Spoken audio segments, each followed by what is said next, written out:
Most coaches guard their best ideas like secrets in a Knoxed vault.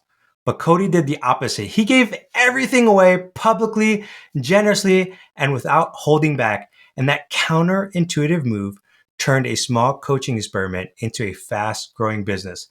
Today, we're breaking down how giving more actually helped Cody grow more and how this mindset can unlock momentum for any expert led business. Cody, thanks for coming to the show, man. Bro, awesome. Awesome to be here, Ken. Yeah, absolutely. So Cody, real quick, before we do a deep dive, tell everybody a little bit about your business and then we'll walk into kind of like your origin story. Yeah. My business is Coach Cody. mycoachcody.com is the website, but don't go there. It's lame. Websites are lame. Connect with me on LinkedIn. That's where like all the magic happens and friendships are formed.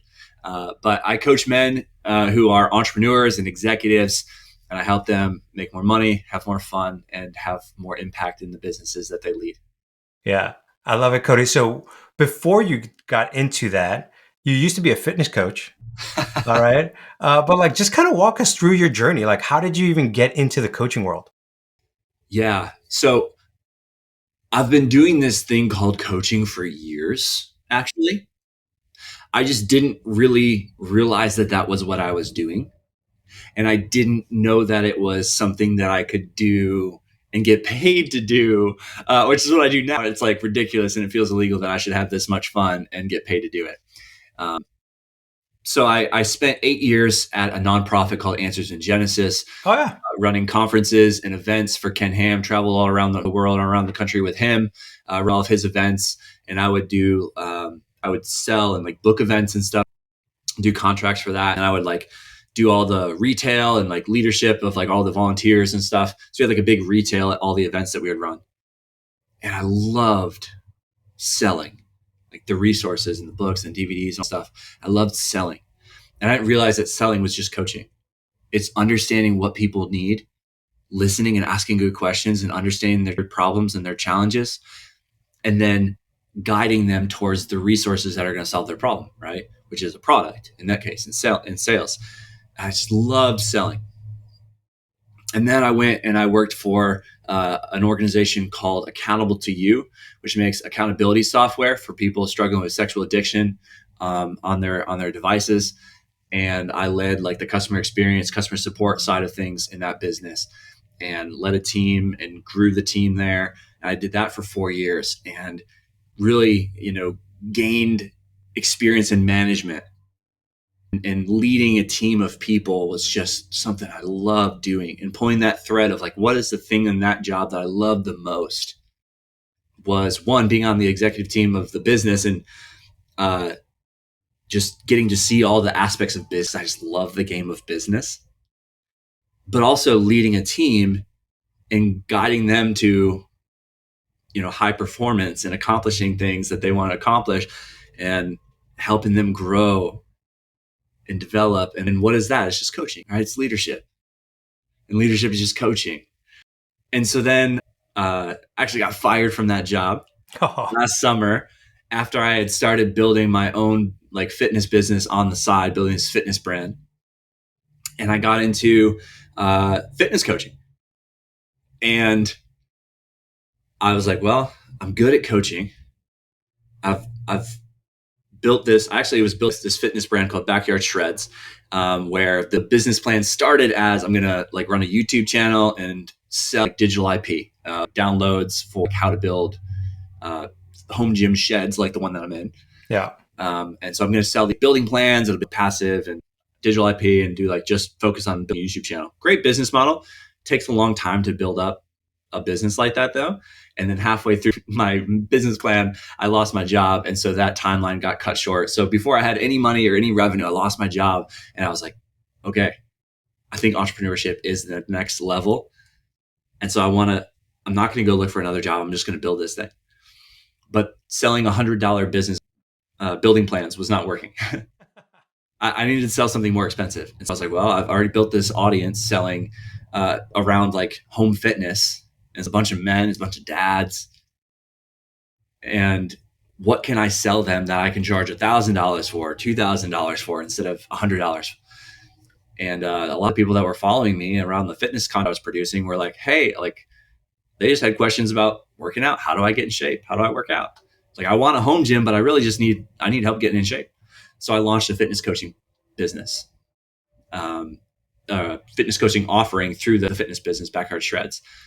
Started doing fitness coaching. That started working really well because I'm like, I know fitness. I'm good at coaching. Cool. Like, this is what I'm going to do. And so I started doing fitness coaching, and that started doing really well. Guys were getting results. The business was growing. I was like learning the sales and the marketing and built all this. And I spent, months and months growing this fitness business. And all the while I was working with a business coach. I'm like, man, what I really love doing is just coaching. Yeah. Fitness is just something I know, but business is the thing that I love. And that's the game that I love playing. And what I really want to do is I want to coach people in their businesses.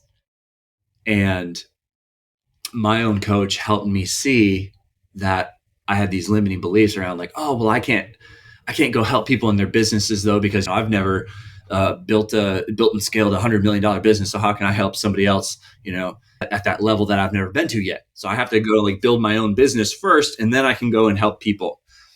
And through working with a coach, kind of put all the pieces together of going, oh, coaching is this adjacent skill. Like, yes, it's good if you have business skills that you can consult on, but coaching is this adjacent skill to business, which is asking good questions that lead to insights, even if you have zero experience in their realm of business. And so that was like the unlock for me, where I started offering business coaching back in February of this year, when I realized, oh, I can go do this now. Like, I thought someday, like 10 years from now, once I get enough business experience, then I'll be qualified to do what I really want to do, which is help people grow their businesses. And so that was the unlock that happened for me in February. I started doing that, and then things just kind of exploded from there. That's awesome, man. And I think it was 3 months that you went, you've replicated your income or even more. Is that correct? Yeah. Well, so the fitness business was trending to be able to replace my income. Yeah. And so after spending months of building that, the fitness business and the marketing and the engine and the delivery and the coaching and the results that guys were getting that I could now leverage to sell more of, and all of that, and thousands of dollars, and it was making me money, then I was seeing the opportunity grow for the business coaching. And I was wrestling with this because I was trying to build both. Yeah. The business coaching and the fitness. And I was splitting my offer. I was splitting my brand and my content. And I was confusing my audience. And my coach was like, hey, you're killing both of these by trying to hold on to both of them. You need to focus on one thing for 90 days and just do that. I can't just kill this. I've spent all this time. You're like, I love both of them. Yeah. But I knew that where I was going, my calling, my gifting, my ability, my passion, all of that, and the upside of the opportunity was in the business coaching. But it was so hard to let go of that thing that I had built, that I had put my identity in, and that I had invested in, that sunk cost of the fitness coaching. But eventually I was like, he's right. And I had to actually gave $1,000 of refunds to clients. I said, hey guys, I'm shutting this group program down. And I went all in. I think that was in July. I went all in on business coaching, rebranded my entire social media, and just completely set the fitness coaching aside. It was this is what we're doing. And then the last the last 6 months, or really the last 3 or 4 months, I've created $100,000 in coaching clients, more than that actually. But yeah, and so it just skyrocketed. Wow. A lot of people would not have made that pivot because they're like, I've put so much blood, sweat, and tears into your initial thing. Yes. It's finally growing. And you're like, man, if I could just put more gas in the fire, this thing can grow. Uh-huh. But you pivoted. I heard you say there was some passion. It's the thing you really wanted. I'm curious, how did your faith, you and I are both Christian believers, how did that impact or shape the way you decided, yes, I'm going to go all in on business coaching? That's a good question, Ken. The number one priority for me in starting this entrepreneurial journey And the thing that I hold closest as a belief that drives me is the concept of stewardship, right? Which is everything I've been given, my abilities, my passions, my skills, my personality, even like the opportunities that exist before me in the world are gifts from God. And they are not for me to use for myself, but they are for me to use to the fullest extent possible to steward for the glory of God and for the good of others. And so I do not want to hold back and stay in a place that less than the full stewardship of those gifts and abilities and potential and opportunity, simply because that's comfortable or easy. And so I think that concept of stewardship really was the thing of like, okay, like what is the most valuable use of the passions and the gifts and abilities that God has given me, both in the value that it creates for other people and the value that it creates in my own life monetarily and opportunity, like growth. Which, by the way, if you're an entrepreneur, like that is how you make more money, is by, that's our entire job, right? Is entrepreneurship is just, you create value for other people and that gets represented in dollars for you. And money is just a lagging indicator of value and impact. So our job is just to go out and use what we have and our knowledge and our skills to go create value and impact. And then money happens as a result. If we flip that around, sometimes we get backwards and we chase the money and then everything goes wrong. Yeah. But yeah, that was it, Ken, was the insight about stewardship, that this is the greatest area of impact for me to make. And so I need to be willing to do whatever it takes and whatever it costs to go pursue that. And also, like, there was, like, this isn't a spiritual thing, but practically it was stepping back a little bit from just the immediate emotional investment and financial investment and time investment of that first business and going, oh yeah, remembering what I had said like 18 months prior, which is the realization when I started Backyard Shreds, I said, this is probably not going to be my last business, but this is going to be the first one that I like seriously pursue. Because I had done like some side stuff in the past, like some side hobbies, side business kind of things. But I was like, oh, I'm going into entrepreneurship, and I know that where I start is not going to be where I end. Yeah. And so like, I have to get started, and I don't know where this is going to lead, but I know that most of the successful business owners I know like have multiple like kind of small businesses before they really figure out the thing that makes them successful. So I'm like, cool, like even if this fails, like cool, it's going to be just a stepping stone. So once I like stepped back and I was like, oh yeah, like I never intended this to be like the end goal anyways, and now I have this other opportunity which is better, the cost of getting there seems to make sense. Yeah. Man, and that's where I think most coaches and consultants, they falter actually in their businesses, that they're holding on so tight to one methodology or one framework, or this is the way I have to do it. And what you were saying is like, hey, no, man, this is my business right now, and it's going to evolve. It's going to shape into something different. Mm-hmm. And 2 years from now, it might shape into something different. We don't know, but you're just saying, hey, I'm going to be a good steward with what God has given me today and what I have right now, and I'm going to leverage that to the best of my ability. With that, Cody, how do you take some people, and I'm sure you've coached men who have struggled with this, that they might be like, I hear you, Cody. I know I'm supposed to use these God-given gifts. I'm passionate about certain things, but to be honest, I'm really afraid to go all in on that thing, because if I fail, that feels even more like an identity issue or more of a rejection issue than if I just tried this other thing that I know could make me money. Yeah. Fear is like a huge thing, right, that we deal with in people as coaches. There's two sides of fear, like when you're dealing with fear in people.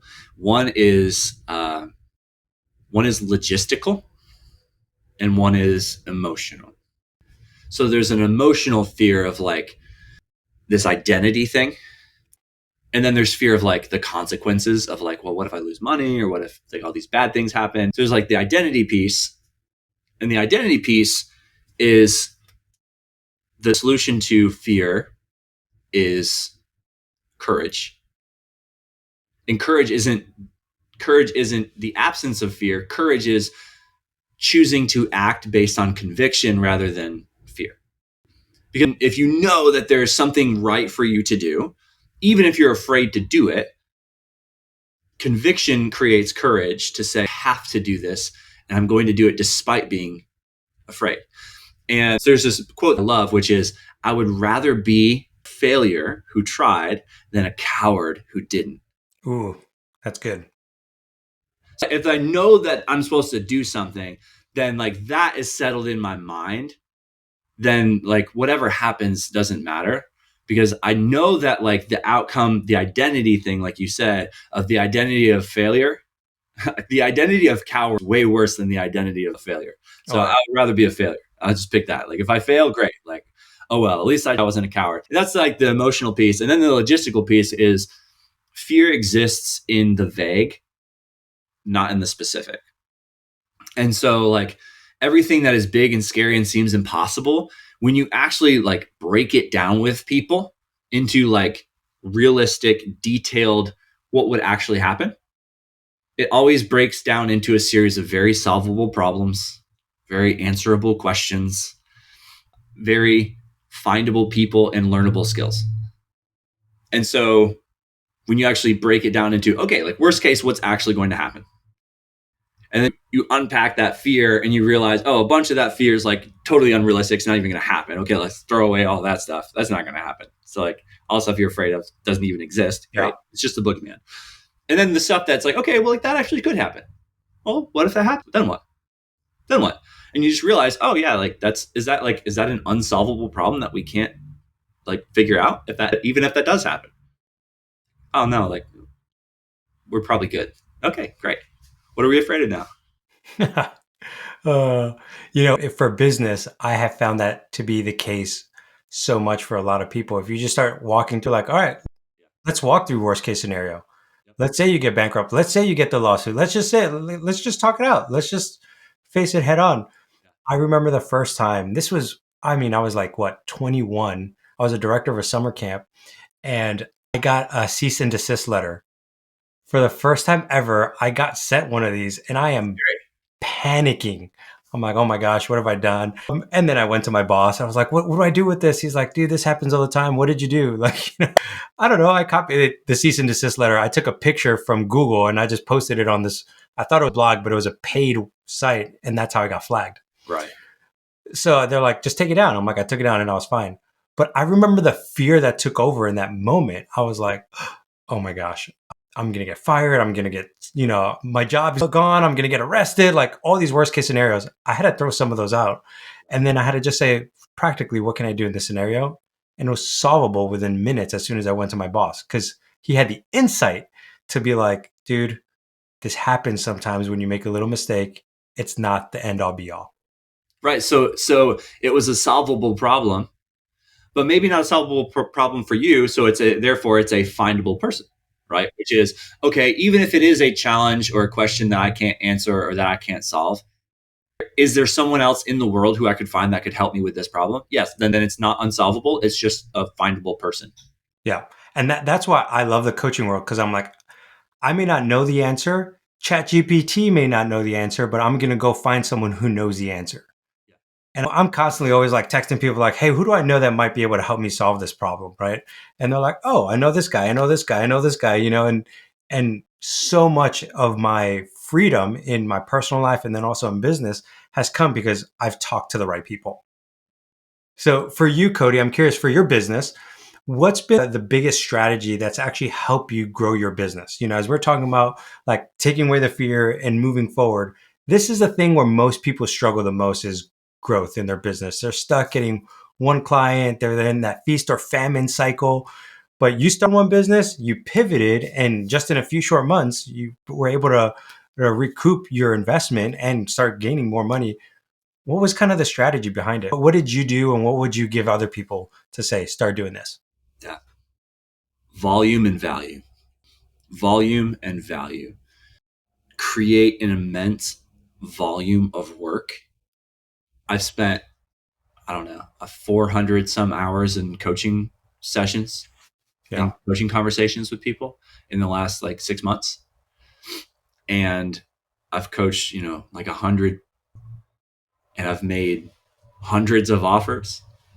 And the volume of that has grown my audience of like, and I've posted hundreds of pieces of content. I post like 3 times a day on LinkedIn. And for a long time, it was like daily on LinkedIn, but I've been posting daily on LinkedIn for like 2 years. And obviously you can't just have volume without value. Like, it has to be good. Think about music, right? Like, turning up the volume if the music sucks just makes it worse. Right? But if the music is good, then you turn up the volume and like people start listening. And so that's what I did, was like, I want to make it insanely valuable. Every post that people see needs to be insanely valuable. And then they need to see tons of insanely valuable posts from me. So I'm just going to give away as much value as I can. And that's like one of the biggest things, the biggest thing that slows down so many entrepreneurs across so many different types of businesses, coaching is no exception, is that people want to get straight into making tons of money and they don't want to give anything away for free. Yeah. And so they're so afraid that like, if they give it away, that people won't pay for it. Or especially or they're in a place of neediness where they need the money, bills are due, and they're just trying to like get money. And that's like just the worst place to serve someone from as a coach. It's the worst place to sell something to someone from. I have it written on my computer stand in front of me, so I look at it every time I'm talking to somebody. Needy is creepy. Needy is creepy, man. Yeah, it is. And people can feel that from us in our content. They can feel it if we're just always trying to get something. If in our sessions, in our sales conversations, needy's creepy, man. And we don't like it either. And that's why most people are like, oh, I don't really like sales. I don't like doing sales. Because what they mean is it feels gross to be needy and try to get something from people. And so I don't believe that you have to do that. I think you just create, as an entrepreneur, like I said, my whole philosophy is you create value and impact in the world, money follows as an inevitable result. And so in my content, I just want to create immense value and just give as much away for free as possible. Because the reality is, it's all out there anyways. Yeah. All of the information in the world is available. ChatGPT, AI has made this, the internet's made this true, but AI has only made it even more accessible. So if people are going to get this stuff out there somewhere anyways, they might as well be getting it from you.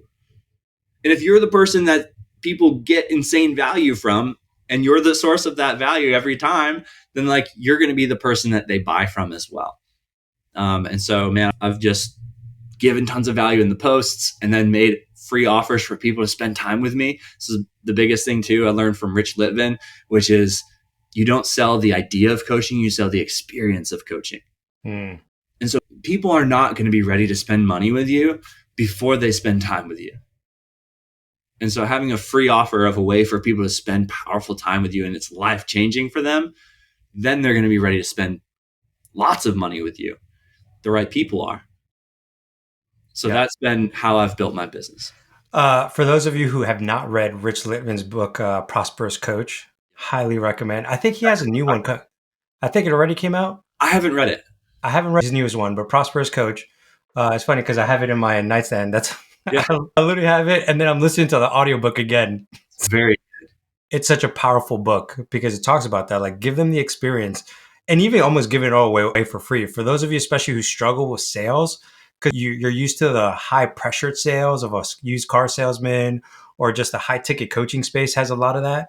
He kind of flips it on its head and is just like, how do you just give away the experience and share? And then you're serving people. That's ultimately what you're doing there. Yeah. You walk through Costco, what they have everywhere, free samples, right? For products that you didn't know existed and didn't want, even if you did know they existed. And then you go from, I didn't know this existed, to, wow, that's delicious. Where can I get some more of that, right? That's what we got to do as coaches. And like, your content is a sample. Like, people got to find you somewhere, whether it's ads or content, right? Alex Hormozi calls it the core 4 of lead generation. Like, spend the first 4 hours of your day solving the biggest problem, which is people don't know you exist. So make that free sample in your content, extremely delicious.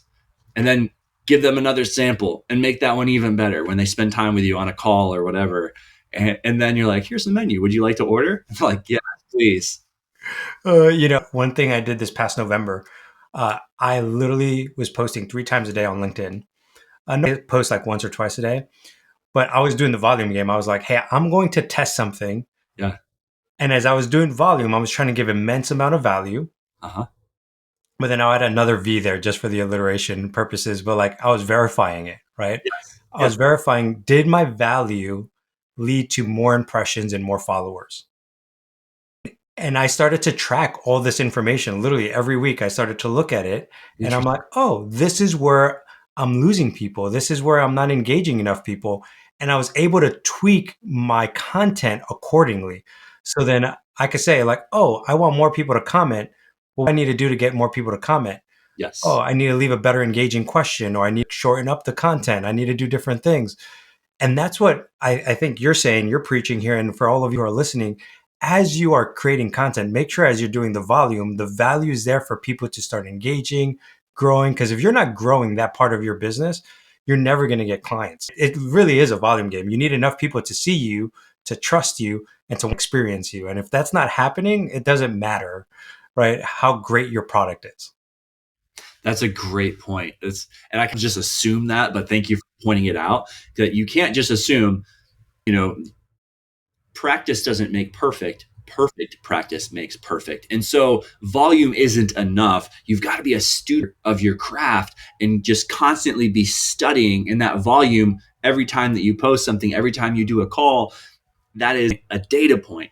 And you are religiously studying the heck out of that to go, okay, like, did that work? Did that not? What was good? What didn't? What could I shift? And then that's what gets that's what exponentially grows you as a coach, as a content creator, and grows your business. Yeah. It's fascinating. I'll just give just a little anecdote here for those of you like, does this really matter? You and I both are on LinkedIn. That's how we got connected. Someone recently, this happened yesterday, right? They posted that they're looking for a job. They've been trying to find a job for 2 years and nothing. So I just commented, I said, hey, here's the best strategy I have used to get any type of job I want. And I posted it. And within 12 hours, this was last night at 10 o'clock. It's 10 o'clock this morning, right? Literally, I had like 8,000 impressions on that comment alone. Yeah. And I was like, oh my gosh, I was not expecting that. I was just kind of like, and then I'm looking at my network. All of a sudden I got like 20 people inviting me. And so I'm like, whoa, what happened? What did I post? And it's because I was commenting on someone else's thing and I gave immense value in the comments as well. Yes. So that's another way that for those of you who are thinking about this, you're posting, you're giving great value, but comment on other people's stuff. Mm-hmm. I think, Cody, a couple of weeks ago, you and I were just joking around about the best Christmas album. Do you remember that? Yeah, absolutely. And I was just like, I like to joke around with people too much on LinkedIn sometimes. So I'm like, ooh, I don't know if you'd find it funny, but you did. And we're playing around about that. But that engagement, that provides value too. Yeah. For people, because now they see you as human. They see you as authentic. And they're like, oh my gosh, I could actually hang out with this person. And I think you do this really well on social media. The way you post, I'm like, oh, dude, I would love to grab coffee with this guy. I would love to hang out with him outside of the social media sphere, which was part of the reason why I was like, I'd get him on the podcast, because I love just the authenticity you bring. Have I told you about my ACE framework for LinkedIn for content? No, share, man. I think you'll love it. I think people listening will benefit from this too. So this actually is one of the things that has really helped grow my LinkedIn over the last 6 months. So basically it's like kind of like content pillars, but it works as a funnel, if you will. But there's like 3 core types of content that I create for LinkedIn. And it spells the word ACE, right? Attention, connection, expertise. So I'm writing, and there's some blend, like you can have kind of 2 in a single post, but I have attention posts, which are the widest appeal. And it's just like the Christmas music, right? I was like, hey, like, I think this is the best Christmas album ever. And like, you can fight me over it, right? And like, it got like hundreds and hundreds of comments of people like, oh, like I agree, disagree, right? And what is that? Like, it's not selling anything. It's not deep or anything. It's just, it gets lots of attention because it's fun, it's funny, and it builds a relationship. People like you. Then I have another type of post, which is connection, which is values. Here's what I believe. Here's how I see the world. Here's what's important to me. My faith, family, my view on money, my view on people, relationships, etc. And again, I'm not necessarily selling anything with those posts either. But then people go from, wow, I like this guy, to, wow, I trust this guy. We view the world the same way and we are deeply aligned. And it is a narrower funnel. So there's a lot more people who like Reliant K or whatever, or chicken wings, than there are people who agree on the type of things that I post about theologically or spiritually or values or relationship wise. And some people go, they opt out and they go, yeah, it's not for me. But the people who are your people are going to be like, dude, I am with you on that. And then you have the third type of post, which is the smallest niche, the smallest part of the funnel, but it's also the most effective at converting people. They like you, they trust you. The only thing that they need left to buy from you is confidence that you can solve their problem. And that's expertise posts. So then that's the third type of post that I make. And that's like the thing that a lot of people do on LinkedIn is they just do expertise posts and they talk about the thing that they do and the problems they solve for people in their business. And like, you know, they teach stuff. And those are like the best to make an offer on because it's directly related to how you serve people in your business. So, but once people kind of go through that funnel of like, wow, I like this guy. Wow, I really trust this guy. I feel aligned with him. Wow, this guy really knows how to solve my problem and he's making me an offer that seems too good to be true. I take him up on that. Yeah. On the attention and connection ones, do you ever have like a PS, follow me, or join this newsletter, or even a free lead magnet? Or Right. do you typically keep that off on those two? That's a great question. Call to actions are still valuable, even if it's not, hey, buy my thing. Yeah. Even like, and people will even make the jump from an attention or connection post to opt into whatever you're selling. And that's where your profile itself becomes a funnel. If your profile is optimized as a funnel where it's like, this is who I am, this is who I serve, this is how we do it, this is how the call to action of how to work with me, then like people will go from, I saw this cool, funny post about Christmas music or chicken wings. I really like this guy. Let me check him out. Then they read your profile and now they're in that funnel. So there's like two different things happening there. So you can move people from a post funnel to a profile funnel and still convert them. But yeah, like other call to actions could be like a comment or something like that. Like, do you agree? Do you disagree? And that just creates engagement. And that the goal of my call to action there might be to just blow up the post, right? With engagement. Or maybe it is like, hey, repost this. Like if you found this valuable and like just repost it. Like, so different call to actions. Different, depends on your strategic goal. Yeah, cool. Cody, as we wrap up here, talk to us. Business is always fluid; it's always growing. Yes. So, what's one challenge you've been trying to solve lately as your business continues to scale? Ooh, I love that question. I'm feeling this tension, and it's just clarifying in my mind right now, like this week, thinking through like my goals for 2026. And I really, there's part of me, I'm like, I really want to hit like $1 million in revenue in 2026. Love it. But there's this other thing that I think is probably more valuable long term, but I'm going to have to sacrifice some of that revenue goal to do, which is I really think I need to invest in YouTube and build a brand. And I know that if I spend a lot of time and money creating content on YouTube, and they're not necessarily mutually exclusive, Yeah, it could be, but I may have to sacrifice some on like the coaching side of things, on like just the time and volume of coaching and creating clients, to spend more time building a brand on YouTube. But I think over the next 2 or 3 years, that's probably going to be the most valuable thing. So I just see like this trend where it is not the people who are the best at what they do or have the best product or the best service or the best skills or whatever that get the most attention and get the most opportunity. It's the people who are best, that are the best known for what they do. And I just see all sorts of big names on YouTube who are just big creators and they're just prolific in content. And they're just showing up everywhere and getting all these huge opportunities, and people are hiring them and people are working with them. And they're like, because I read this guy's book and I watched all of his videos. And so I'm like, okay, by the end of 2026, I want to have a book ready to publish, or an outline of the book at least, and a publisher lined up. And I want to have a YouTube channel that has 3 to 5 million views and like growing. I don't care about the revenue side of things, but I know if I get the eyeballs and I get the, like, that creates massive amount of opportunity on the other side of that to charge whatever I want to charge for coaching, to easily create clients, and have unlimited leads and opportunities for podcasts, media, etc. Yeah. Bro, we should, if you want, we could chat later. But the thing we talk a lot about is going from video podcasts. Like if you start a video podcast, it automatically goes into YouTube. Yep. Right. But one thing my business partner just did, we did a podcast to book challenge. Oh, yeah, sure. And we weren't sure if it was going to work. To be honest, we're like, this book is going to be super lame. But and we've been on LinkedIn kind of sharing our like story and our process. But literally, we just started, like, every chapter was a book, video podcast episode.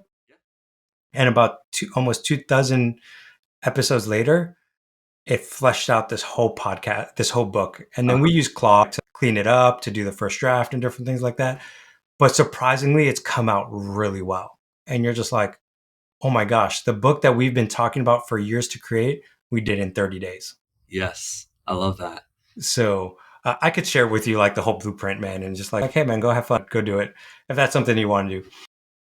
Cody, one of the things that I love to do with every person that I chat with is this expert-led trend report that I'm building. So I'm basically every coach, consultant, expert-led business owner that I have on, I'm asking the same 5 questions to see what do they see is going to happen in 2026. Okay. Right, 2020 years. So these are rapid fire. You don't have to like have like all complete insight. Some of it you've already answered a little bit, but we just want to see very quickly, what are you thinking about these things? So question number 1 is, what's something in your business you're experimenting with right now? Scaling videos is one of the biggest things for scaling relationships. Cool. Question number 2, which part of your business feels the most in flux these days? Flux these days. That's a hard one. I don't know why I'm struggling to answer that question. Like, I feel things feel pretty locked in, pretty dialed great for the system. I would have said like revenue, but now like I've got a pretty consistent system for that. I mean, as a coach, like that's still maybe revenue is not perfectly consistent. Yeah. But you got enough going, you got enough momentum going that you're like, I think if I could just double down. Yeah, I know the system. I've got enough data where I can say, I know if I coach this many people, one of them will turn into a client. And I know the average amount of a client is this much. So I'm like, great, go find 10 people to coach, right? Yeah, love it. What goal are you building toward this year that you're really excited about? $1 million in revenue and YouTube channel that's 3 to 5 million in views. Yeah, I love that one, man. Those both, I'm like, okay, how do you make both of them happen? It very much could, because YouTube, not as a revenue stream, but YouTube could very well become the biggest lead generator for me, just like LinkedIn has over the last 6 months. Yeah, exactly. All right. Question number 4, where do you see the industry shifting and how are you preparing for it? Okay. The industry, like coaching industry. Yeah. I think AI, everyone is talking about, AI, and everyone's creating like AI versions of their coaching and stuff. And it's lame. It's just super lame. It's gross. It's, yes, like you can get some really creative like challenges and stuff like that of like in your thinking with things like Claude or Chat GPT, but it totally misses the human element of coaching, which is that je ne sais quoi. Like, it is that thing that is there that makes coaching life changing, where people spend time with you and say, that changed my life. And you don't get that from Chat GPT or Claude, no matter how valuable the insights are. And so one of the biggest things, I think, one of the most valuable things we'll see in coaching is in-person, in real life events. Because the better that like AI video generation gets, even like YouTube and stuff like that, it's not going to hold the level of credibility with people as it used to, because it's too easy to fake. So in-person events is something else that I'm really passionate about and experimenting with next year. Yeah. I 100% agree with you. I mean, one of the podcasts that my business partner runs is the AI driven marketer. And it's literally one of the things we've been talking about. Like there's going to be such a growth in AI, but people still want connection. Yeah. Yeah. And it's going to be deep. So I'm with you on that. It has its place. It's absolutely valuable. Oh, yeah. But I think the people who double down on creating these powerful, like in-person events, people will pay premium for that. Just like people pay, a premium for vinyl now. Yeah. Right. Or like, and it's like that vintage, like we're going to go back to that with in real life stuff, the IRL for sure. Yeah. All right. That's it. Cody, you and I are building a live event. Let's go, baby. World-class coaches. World-class coaches, entrepreneurs. It's going to be awesome. It's going to be epic. Yes. All right. Last question. What do you want to pass on to your kids when they grow up? I mean, above all, that they would believe in the Lord Jesus Christ and be saved, that they would repent of their sin, that they would repent of their good works, and count all of that as loss for the sake of knowing Christ and being found in him and his righteousness. Because we can't earn our way to God. There's nothing that we can do to cleanse our filthy hands, so to speak, and the sin that we've committed against the holy God. But Jesus Christ came and he died on the cross. He paid the penalty that we deserve. He lived the perfect life that we can't live. And by faith in him that we can receive salvation and be made at peace with God. And so that's the thing that I want for my kids more than anything, that they would know and love Christ, that they would see that their dad, imperfect as he is, loved Christ and strove to follow and honor Christ. That, and then in a business sense, I would rather that they be failures than cowards. And so I want to encourage them to go do things, to do hard things, scary things, exciting things, that maybe you do it with a lump in your throat and peed pants, but you did it. And that's better than wishing that you had done it or wondering what if. Yeah. I love it, man. When you said pee your pants, I just immediately thought of Adam Sandler's Billy Madison. But you're absolutely right, man. I want to pause here because I think it's really important before I make too many jokes. I love how you started the whole conversation. It was almost instinctively where you were like, I want my kids to have faith in Christ. Yes. I mean, you could have said anything. I want them to be great salespeople. I want them to have a wealth generating business. I want them to have all this. But you and I both know that the most important thing that we could ever give our kids, right, is an opportunity to come to faith in Christ.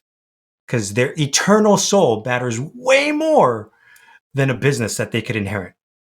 And man, I just want to make sure that everybody hears that, because that really is important to us. And that drives everything else that we do.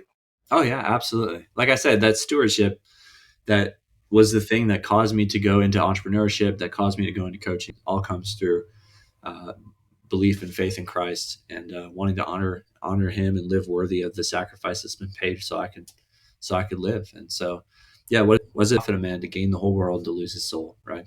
Yeah. Amen. Amen. Cody, what is the best place for people to reach out to you if they want to learn more about what you do? Yeah, man. LinkedIn for sure. Like, if people really want to get into what I'm doing, learn from the stuff that I share, that I just give it away, all the insights that I get in these coaching calls that I coach entrepreneurs on every single day, hours a day. I just post all that stuff on LinkedIn. So if they want to learn all those stuff, they can connect with me on LinkedIn. If you're not on LinkedIn, you can reach out to me, connect with me on mycoachcody.com and find me there. But you should be on LinkedIn anyway. So go create LinkedIn. I'll be your first friend. It'll be a party. Yeah, I'll be your second. So yeah, Ken will be your second friend. Just let me know that I was first, Ken was second. I can start. I mean, that's typically my life, but that's fine. Love you, bro. Cody, thank you so much. For those of you listening, man, go check out Cody. He's been great. He really is phenomenal. Someone to follow if you're trying to figure out how to crack the LinkedIn game, but also how to just live authentically within your faith and your business. Man, check that out. And then for Christian entrepreneur men who are listening to this, and you might be wondering, like, I think I may need a coach to get me to the next level. I'd encourage you to check out Cody and all his offerings and everything he's doing, because truly he's making an impact. I don't like bringing just random people onto the show. I'm like always like, oh, who really can provide value to other people. So Cody, thank you for that, man. Man. Yeah. Until next time, I hope you guys have a great day and God bless.